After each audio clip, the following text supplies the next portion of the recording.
Good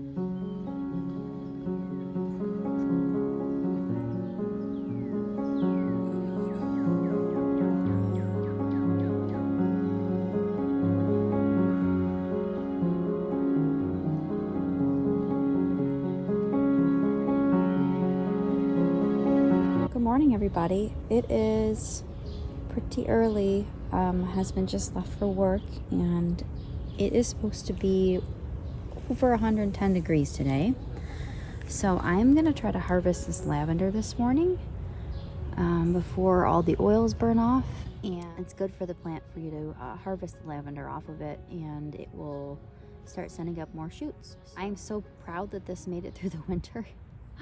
Oh, I always kill lavender, it seems like, so I'm thrilled that this one and several of my other lavender plants made it through the winter.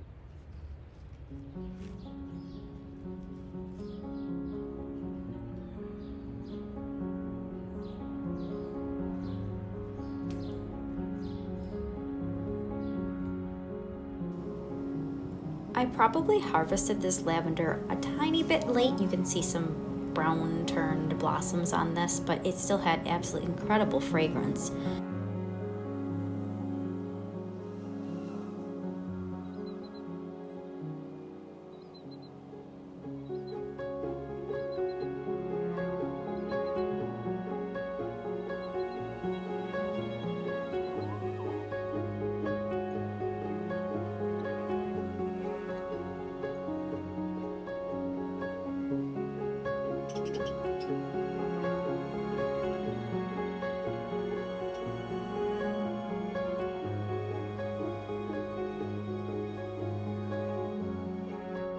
Not a bad harvest for 2 lavender bushes.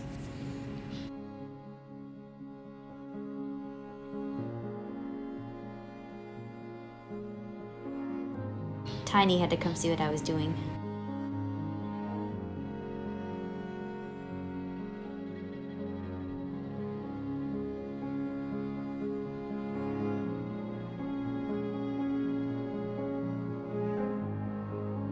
I'm cutting my length of ribbon here pretty generously.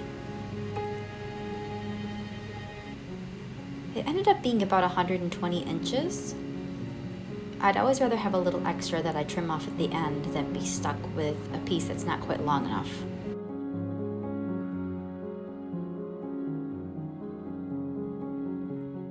What I was looking for were strong stems that were not bent or cracked, and they were all about the same length.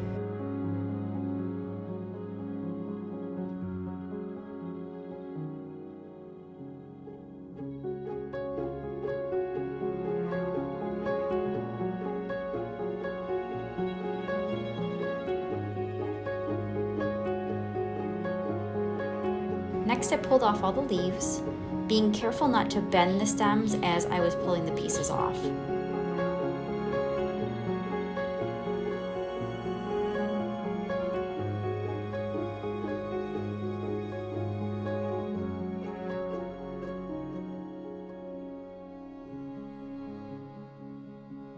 I learned to do this from a friend that I worked with at the Living History Museum that I was a student and teacher at for a very long time. She came from Colonial, Williamsburg before she worked at our village, and she is the one who taught me how to do this. So is this the, quote, proper way to do it? I don't know. I didn't look into this in detail. I'm just doing it the way that I remember being taught by her and that she had learned working at Colonial Williamsburg.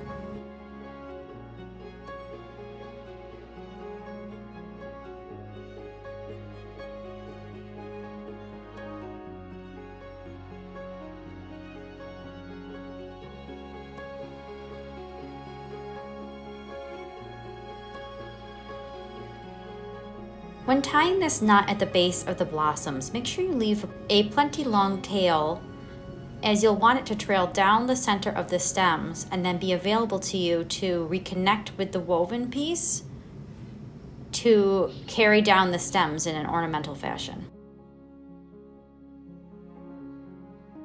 If you tie too quickly, you may end up cracking or breaking your stems, and then you'll have to start over. So just go slowly and make sure that you do tie it firmly, but just ease it down onto the stems as you pull. Turning the whole bundle around so that the blossoms are facing toward you, start dividing out the stems. It's tempting to just grab two big chunks and fold them over, but that's a great way to break the stems. So just go slowly, separate them into small groups, and start training them downward with your fingers, almost like you're training curtains and organizing the pleats. You just want to go nice and slow and organize them so they start falling down organically along the shape of the cluster of flowers.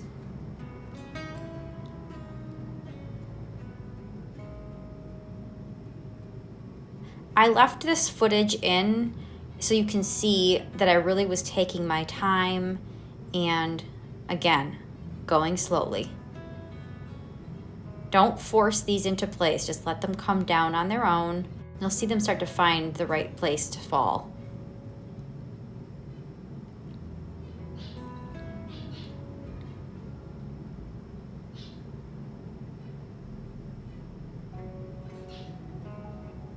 This is why you really have to work with fresh stems. You just can't do this with dried lavender. It'd be cracking and breaking all over the place.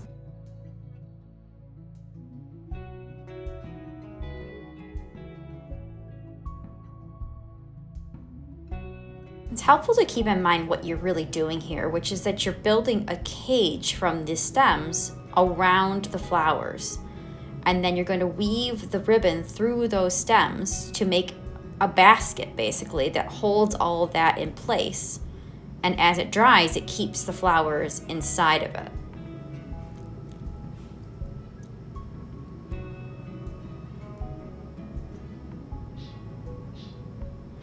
The fragrance from this was just amazing.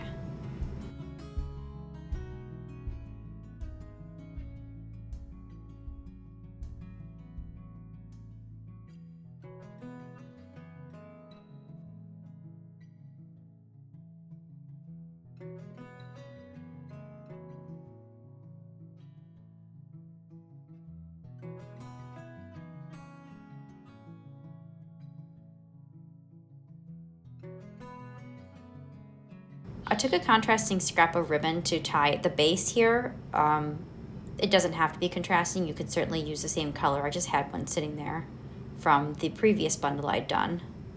I just had one sitting there. Again, even though I tied it really tightly, I made sure to go slowly and ease it down onto the stems.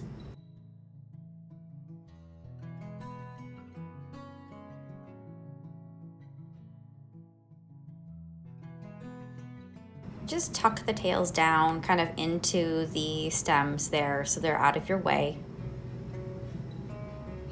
And then get your embroidery needle and thread that with the ribbon that you're going to weave through the stems.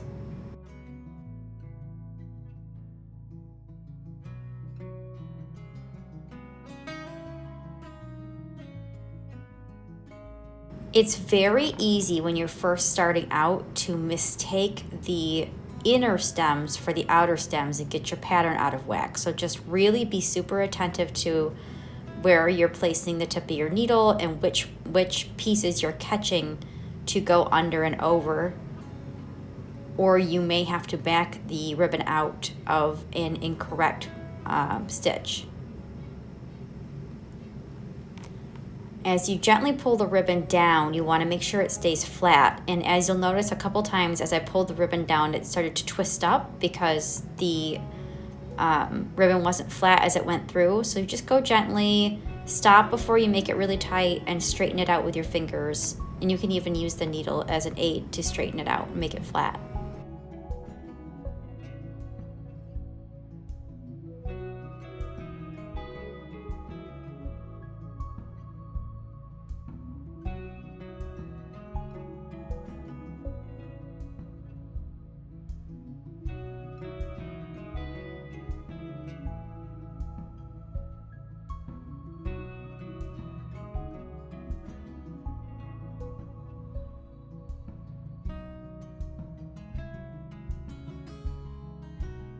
Do your best to keep firm, even tension on the ribbon and make the basket weave pretty tight, because as the flowers dry, they're going to shrink, and so will the stems. So again, take your time. You can't rush this. You want to get all the stitches lined up just right on those first couple of rows so that it starts to lay more, so that the stems start to lay in place more evenly, and then all of a sudden it becomes much easier and it just starts to flow.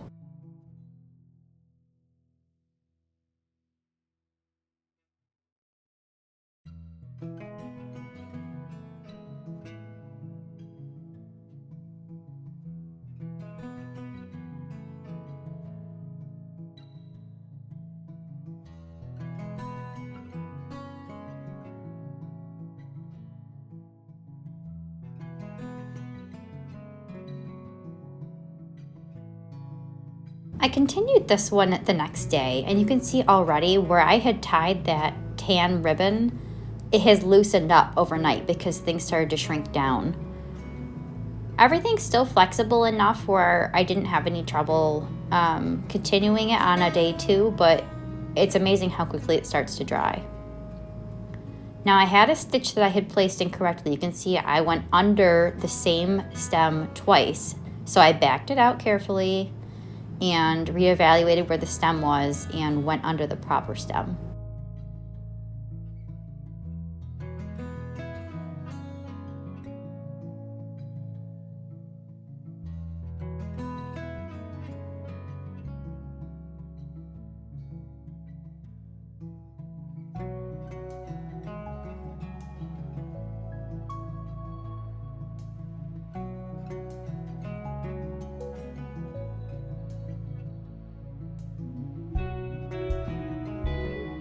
I used the needle to guide the ribbon into place exactly where I wanted it, and sometimes that meant pushing down some flower bunches that were poking up underneath. Just use it as a different, it's handy as a way to just push those things back into the basket so that things stay contained.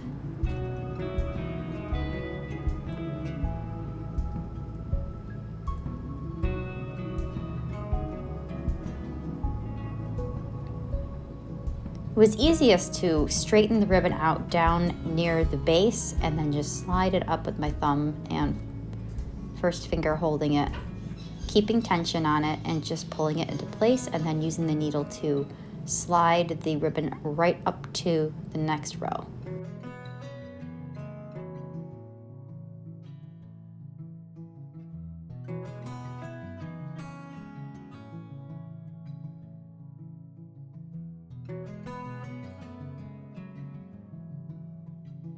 I was reminded while doing this why these are so expensive in the store.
When I finished weaving, I pulled the tail forward. It was caught up in the bundle of stems, so I pulled it forward, tied a firm knot at the base, and then started to wrap the ribbon down the stems in an ornamental way. There's no right or wrong way to do this, in my opinion. Just do it in a way that looks pretty to you. You know, get a little creative if you want. The idea is just to keep the stems together in a nice uniform bundle. And here she is, all done. I really like the lavender color. It seemed a bit on the nose when I picked it originally, but it actually ended up being my favorite of the 3 that I did. And there's a close-up of the end of it. You can see the stems are bent, but they are not broken. Thanks for watching. I hope you enjoyed and I hope you learned something, and I will see you in the next video.